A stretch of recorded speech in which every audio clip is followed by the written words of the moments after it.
Kishoreganj Syed Nazrul Islam medical college ও হাসপাতাল। এটি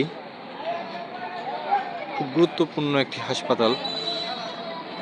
এই হাসপাতালের মেন রোডের চিত্রটি এখন একটু ধরার চেষ্টা করছি। রাস্তাটা এতটাই সরু যে এখানে গাড়ির প্রচণ্ড চাপ এবং এখানে প্রতিনিয়ত জ্যাম লেগে থাকে। রাস্তাটাকে প্রশস্ত করার জন্য ঊর্ধ্বতন কর্তৃপক্ষের নিকট সবিনয় অনুরোধ জানাচ্ছি।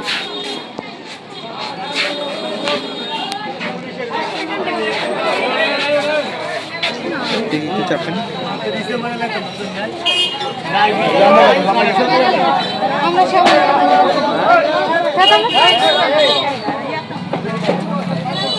রাস্তাটি অনেক সরু, জ্যাম লেগেই থাকে।